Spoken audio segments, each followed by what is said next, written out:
Le linn an séú agus an seatú céad déag, ba bhláir catha an Eorop ó híad na déagachta de, agus cuasaí creidirh mar mhór crabh Spáirne. Bhí impeachtaí agus riachtaí an airce chéile margheall ar chreidirh. Ba ol clíthe fihiile den ard acma bhí an, ach na gra gíní agus an seaasó bhí a ghlacú acu mar vinfísí sa mhór clíthe chéarna. Mise an Dr. Art Hughes, teangólaí agus léachtóir, sa trais seo de chearra scanan tá mé ar turas fisreachta ar fud na Eorpa. Tá mé pléile cud den obair a rinneú na gréithe don cultúr Gaeilge chíbniú le linn tréimh se grúma a star na héireann. Nuair a bhí bun chunceap an Gaeilge chéin faoi mhór wagart.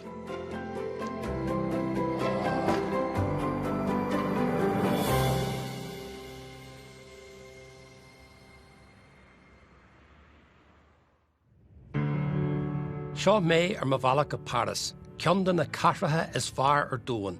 Éid se bhalas gas seoir duine le staidir nó cúnaí anhaintí. Tá pobl bríomhar Éireannach a Páras agus an ceangal cíarna ag sinú siarad leis an séú céad déag nuair a héh caiteaí ó nnéir leanhaint. Is príomh chathair Eorpach í Páras ar ahandói, scoithan cultúr na hálainne is na hailteachta le sonhaintí. Tá gath náisian ar dóin na gcónaíonn seo, ach buras do ghinne a henú lecht héana chailú agus é a géirí a bheith mar cud den tóchaíonn seo. Seo mid ag an fantaíon i grí lár chathair Páras. An áit an antar ceildarú ar léachra mór na Franke, Voltaire, Marie Curie, Émile Zola. Agus tá na daoine seo i méal an bhig agus an mhór. Ach thart ar cornealhuaí seo, bhí éit eile an ar ó léachra móra le rá ó híomh na Gaeilge de, creidú agus cultúr na héireann de. Bhí siad sin ag féimnú agus lonnaithe ag galas in na Gael a Páras a tá thart ar cornealhuaí. Rinneú ionad cultúra Éireannach de hán Collège des Irlandais ar na Malamh, agus tá star himúil ag an Collège seo a bhí lonnaithe in neolomad ionad ó Buniuí. Ón tíomh muí is beag athrú ar bhain crotan urigneamh. Agus tíomhtí héin fanan go leordíthe díreach mar a bhíú. Tá aglaí san áit, sean leorlan agus man lán cóaimsere. Tá leas leorlaní Marian Mossú mar seoirí agam. Sa teanam bhíú an bhanlan mar thomra cógáile sa Coláiste, a haniu tá breis agus 7,000 mír an ar éireann cóaimsere idir scanan, cheol agus leorthaí sna trí hanga, Gaelic, Béarla agus an Rankis. We have a lot of French translations of Irish writers, and the whole point of this collection is to make contemporary Irish culture accessible to the Irish in Paris, but also and mostly to the French. So, for instance, here we have poetry, and this anthology holds a selection of Irish poets from the 20th century.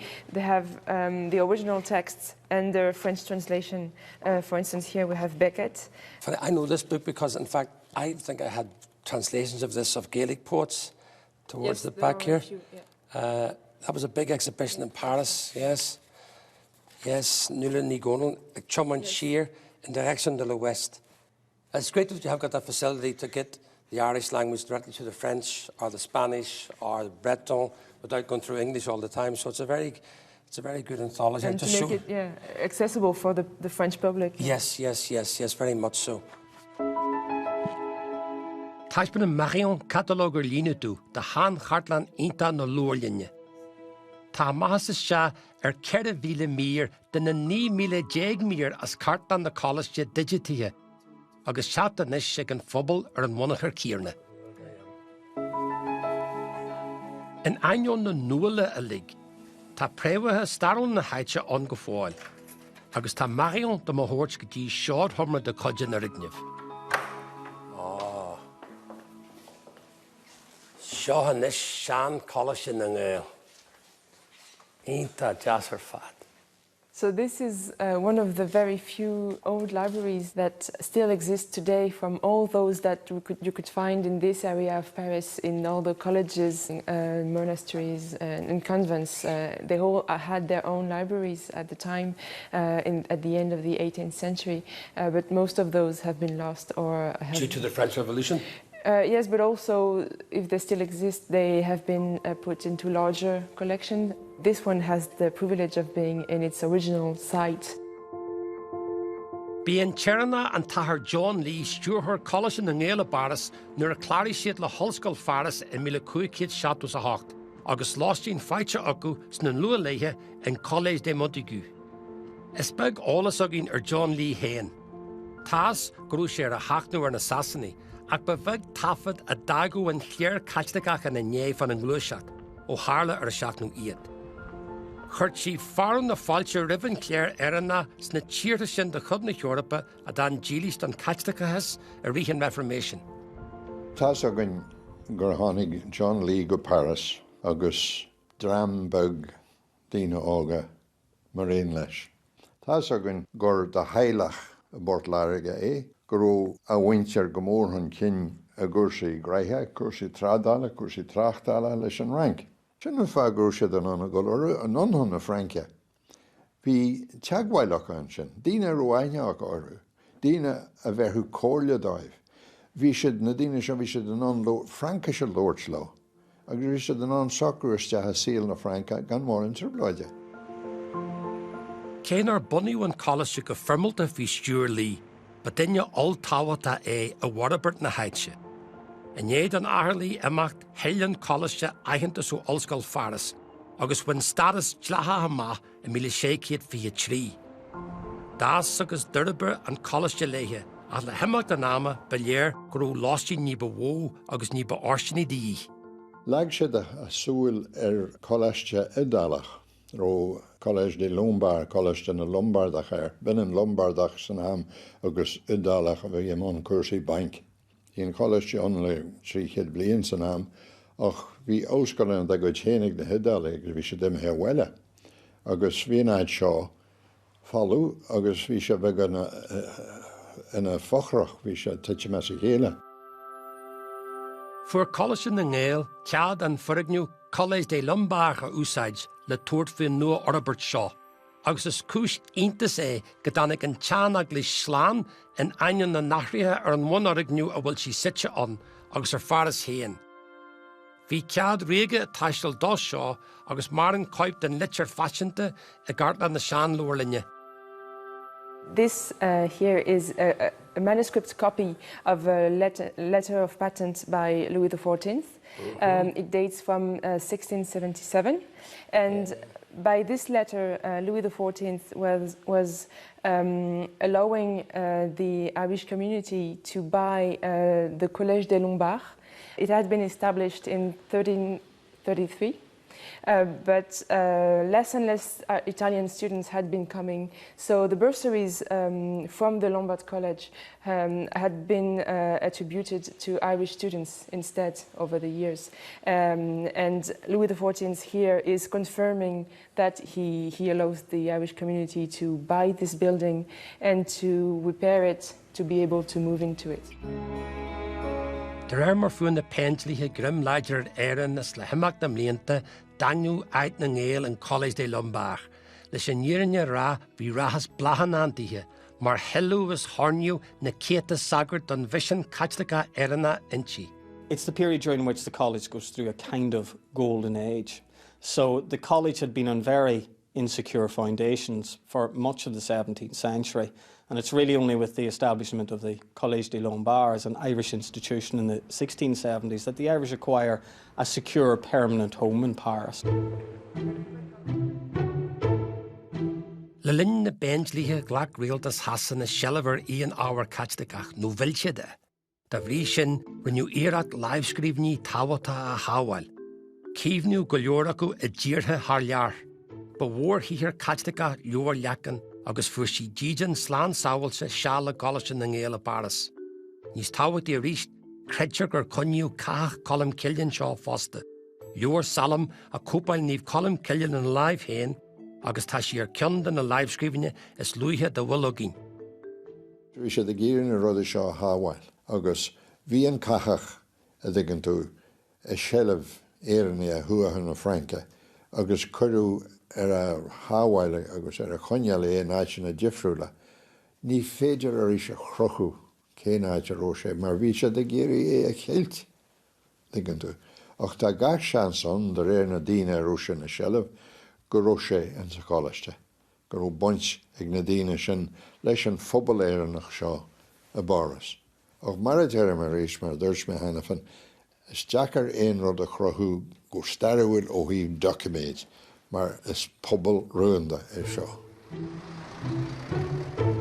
Níor a bhéidir luach a chur ar cá colm ciile, agus bhí de ard anar agam héin an teád seo aice le mo thuúla cin in a láistí nua an agadú régan na haireann a gcuideachta an leorlaní Siobhan Fitzpatrick. Tá na leathaní có leothala sin is go gcaithfear gála bhééis a tromra ar ugla go sciiltí iad agus lá a legan orthú. I mean, here we have this like 6th century text which turns up in Donegal, an old man's house in the 19th century, it's bought here. What sort of journeys did the text have between its original, penning and turning up in the academy here in the early 19th century? Well, what we do know is that it was taken to the continent for safekeeping around the 1690s. So it was whisked out of the country. In common with other manuscripts which had been taken out earlier, like the Book of Lecan, for example, that went to the Collège des Irlandais in Paris, yes, and came back late in the 18th century. And this tá gach seanson do bhainthú an livescríbing seo in Éireann go Gaeilge é. Ach an rud a tharla sa seachtú céad tugu an cachach chun na mórdaine, coniu go sábhailte a Coláiste Éireannach é. Agus sin fíoch eile atá náisiún na haireann donna Coláiste seo gur coniu siad an teád seo slán beo do náisiún na haireann. Bhí an cosam seo ar mhór híthir na ngéil mar a bhincod de na hiireachtaí a rinneú a Páras le go dtiocú an caiteachatha slán in Éireann. Ach bí é lín na sagart an mhór aim. Sin agus an bhéim a leagú ar an Gaeilge ó tharla gur leis an Gaeilge a bhó a bheith na sagart uair seo a plé in a mission ar filleo ar eis go héireann dófa. Sin an áit dtuigeann tú don chéad uair a tugadúisteach mar a dearach locht na poblacht an is compulsory Irish. Sin leagadh síos mar rial go gaiithir na micléin Gaeilge lóirt. Mar dtuigeann tú bhí siad imithe éireann ar fearr na mblianta fada. Bhí siad beo a ddír Aireannach sa rank. Agus bhí an cléanháin bhí an deacracht nó an dainsearán go ndeanna siad, well, go deach go merig ar a chuid Gaeilge cheall cleachta. Agus mar sin tugadún cleachta dóibh. Mar dhearísú a spragu, frontaí dúisin sa Coláiste ar an té a bar a cumthú seanamór an Gaeilge. Cothí an riachtainna seo géargá le leorthaí Gaeilge a tholathair agus a oilsiú.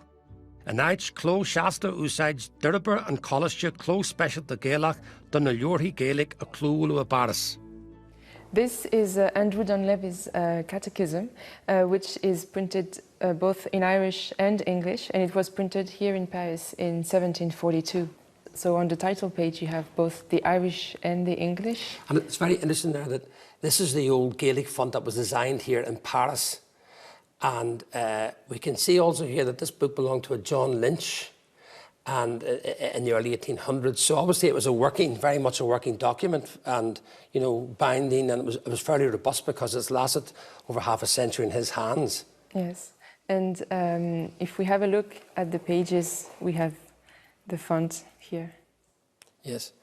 Tá leor seo einta symbol, mar seo ceann a curú gló le James Gaeilge, seo fearr a Páras agus dhear sé cló Gaelach de chuid Páras leis an rud seo a chur amach. Agus deirtear fásta go mbun sí úsáid as an teagas Christi seo don na saidirí Éireannach Gaeilge a bhíonn seo sa rank. Mar sin de ba leor einta tábhata a bhí an curú na céitiach go gló agus bhí siad seo iompirthe agus bhí siad an úsáid an seo ag Gael na Franca a bhuíochas don líbhí. Mar léirú ar gúchrat an Coláiste I lé ultearracht na Gaeilge. Clúhfuilú gá oclór an seo, agus tá coip de ceanna bhána acu fáil go fáil Gartland na Sean Lorlinne. And this volume is John O'Brien's Irish-English dictionary dating from 1768. It's the second Irish-English dictionary printed in Paris. There was a first one printed in 1732, but we don't have it in our collection.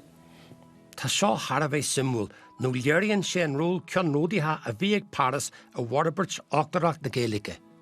Mar a dúrú bhí ceannig ó Crittín agus Clóthar ó Bagley, ribh seo ach bhí sin sa Sean Cló Gaelach, jaar siad an Sean Cló Gaelach leis an ochlór sochsanna chuir amach. Níos muille an non tíimiid an seo Gol O'Brien ag úsáid go ddíireach gra Aberture an Bhéarla nó an Aberture Leannach. In the sin bhí Páras a grílar an scéal ó híhrú na bhaclóirí Gaeilge Béarla de san 1900 agus ó bhád fiú sa le léid in éireann. Don Levy's Catechism is a tool designed to ensure that Irish Catholics retain their faith in a particularly difficult period. The dictionaries of the 1730s and the 1760s equally have, I think, a religious or religiously inspired element to them. Having said that, the Irish College and Páras authorities are very conscious, probably the whole way through the 18th century, that language is very important. But lúchud de obair na sagart in éireann de ganam sin an Gaeilge chothú. Is a golas in ngéile Páras a helú tromlach hagart na Héireann le breis ciad blian. Hannig is ceann 2,000 sagart a maithas an Collège seo, agus fillir éireann agus ólas mai curtha acu Gaeilge dittirthe. Le linn na bentlíthe bhí go leor acu ag féimniú faoi rúnas bhí cheilch na haspag go harithe.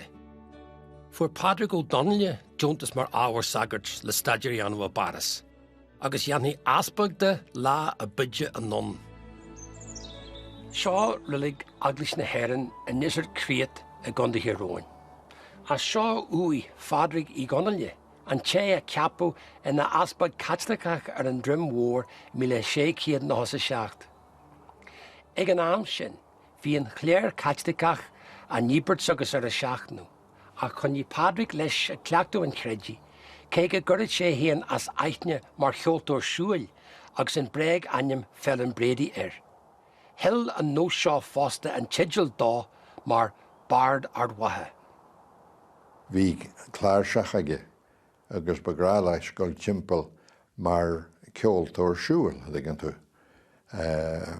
Sinnam ceol an sna títhe agus an sin faoi chum na híthe dgan tú léis sin tafrin dhéanú sé córneartú ar ghaoine ága. Bhína chu sé an teagas cléastí dóibh agus an sin bhógó sé réige dí aiteile. Tá buan cibne ar Padraig O'Donnell i méileas na Héireann a bhuias don óran na cuma faú dá bard ardwathe. A churann an turas seo go ddíisiir creacht scéalaí O'Donnell ina cóthas ceartú, mar go bhfuil aspag catslacha curtha ar rilig de chuid aglis na Héireann. Bhfuil mé leis an ardamach David Bell cléarach go bhfuil brád go bhfuil uí Padraig O'Donnell ar an láthair seo. When he died, then, the story is that his body was smuggled by night through Armagh and Tyrone and back to his home place here at Desecrate. And his earthly remains have been resting here for almost 300 years. Well, David, you know, the Bard of Armagh, it'd be wonderful now you could give us a little bar of the song. Oh, I wish I could, but I'm allergic to singing. Someone said it brings me out in bruises. Yes. I will play it for you if you like. That'd be fantastic, yes. Okay, let's do that. Go ahead. So this is the tune I first heard 40 years ago at school. The Balfield and Beatty, the That's Bard the of one. Armagh. That's the one.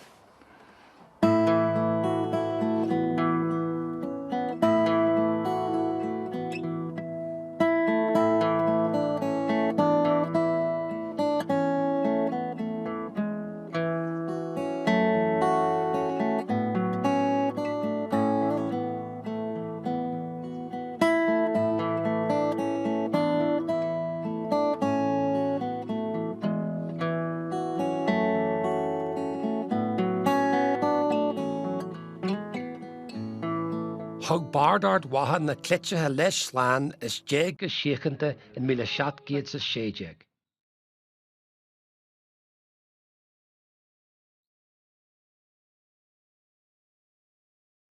Le hemmak na mliente hug Collège na ngéil just de vekleen tigomide our haggard, mar vi dliadori, doctory agus alientori da nilvens komai. Hossie an hu an ait sin a méid, tibus tí the couple of gluin dina visha a pleasco rinner sin dina ága an agus ceanna sé tithe timpelir hon lehanú amach. Sa bblion 16 bhí orthú tilliú spáise ail don méid McLean a bhí teachtas éireann. Ceanna sé de teach saoirí bhí an tamsin an tíomh an chahéireach a tána sé geart lárnach achrach. Jesse Louis Cuigjeg litcher fatchente a ceadú don Coláiste Éireannach teacha cheannacht imel na carra. This letter actually is related to this building. It's a letter of patent from 1768 by Louis XV, allowing the Irish community to buy this building. The letter explains that the Irish community made a request to the king to be able to buy a new house in what they call the Quartier de l'Estrapade, which is the name of this area of Paris, because of the very poor living conditions in the Collège des Lombards. They explain here that it was damp, it was too small, and they also complain about bad smells because there were apparently several butchers in the street, and that's mentioned here. And the building here at the time was much smaller, and so they bought the building and the grounds around it, and they added 2 wings, including this one where we are now with the chapel and the library, before they were able to move into the building. And also what we see here, they mentioned the building on La Rue du Cheval Vert, the street of the green horse, literally. And it was actually the name of the street here before, and the street changed names in 1807, and it became La Rue des Irlandais. Which is kind of a nice touch, really, because you know it was done. Enshrines our presence here. Exactly. In perpetuity, yes. And it was changed following a request by the prefect of the college. I suppose the green horse had a kind of Irish connection too. Yeah, maybe somehow, yeah.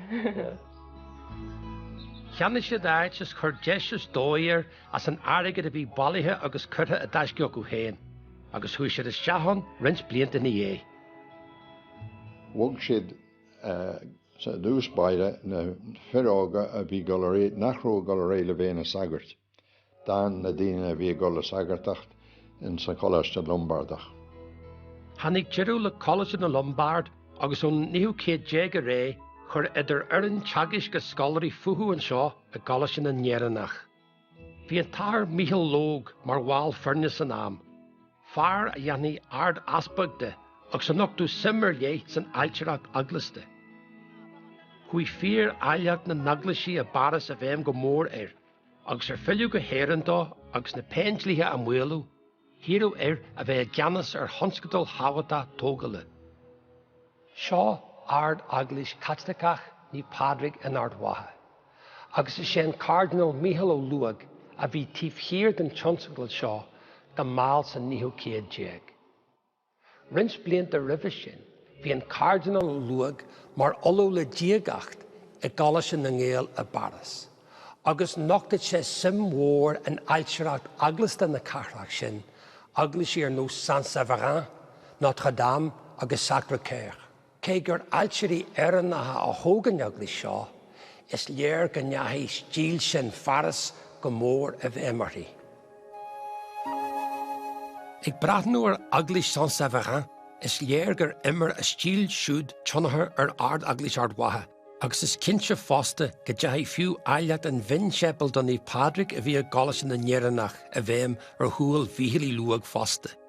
Tógadh an sepal seo nuair a tháinig na Gaeilge a chur futhú a chéadúir an, agus buntear úsáid istí go fáil an Centre Culturel Irlandais an léniu. Le linn na cuarta leagan Marion bém an cardas a cothú an seo idir Gaeilge Frankie. So this chapel here was built when the Irish Seminary moved into the building, and so as I said earlier, we have the library just above the chapel. Yes. And here you have the French fleur de lis, Yes. And the Irish shamrock, and you have another version of them on those tiles. So it's a kind of like French, Hiberno-French identity they're creating here in some ways. And we also have a statue of St. Patrick's and a portrait of St. Bridget. Yeah, they're the two of the main saints. We'll have to get some column killing here at some point. But no, these are the kind of the main male saint and the main female saint of Ireland. Yes. Cégur don na Gaeilge príomhaí an Furighnú seo, cheadaí aspaig Éireannach a gahúnam líonta an áidse úsáid mar orthal an Pháirce, mar haraman de Vericana í láithrithe, agus mar Coláiste de fódaní ar fá scathab in sa níthú céad. Mar an ceangal an láidir idir Éireannaíos Francaí go dtíonar linn héin, nó siomí Éireannach a hanig go chúnig a Páras idir scríbneoirí agus aliantóirí, agus Samuel Beckett in a Mask, fear a chaid deireadh hílann seo. Tá leanana has fásta an ó híd na Gaeilge dó, nó budlú chud de chéal an Coláiste an Gaeilge anáilad, agus an nniu héin fetar a rá bhfuil sí lárnach a nimachtaí an Centre Culturel Irlandais. Tá buinte an Gaeilge le chud bhórda na deoraithe Gaeilge a chonaíonn an seo. A bhuíothas de réasan phobal Coláiste na Gael, bunaí críomh de conú na Gaeilge an.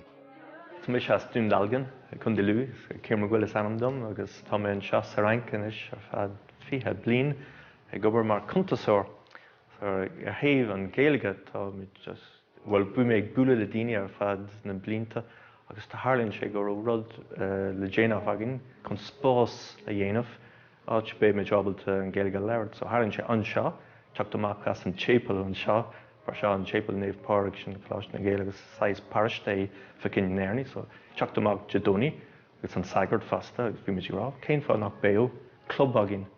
So bhí rud éigean le chun na Gaeilge fasta is Lord Birch agus bhí mé bheith teangfuil le Stáid Harcourt agus chur mar sin le chéile. So inis cúig bliain níos déine tá anam jazz agin, ní bháin club atá annach an Gaeltacht suair sin. Ítach. Atá sé mar táid an ardnósach agus mar sin tá. Dearna gur an Gaeltacht is úsle tá an le fá. Tá sé an Gaeltacht is luúin incur. Sé. Agus am mór an daoine sa grúpa seo. Ó haid cinn se tá 300 agin inis, agus tá ginne an ihe mísúla agin bé idir 20 agus 10 dan. Sé nuair bhás a bhí.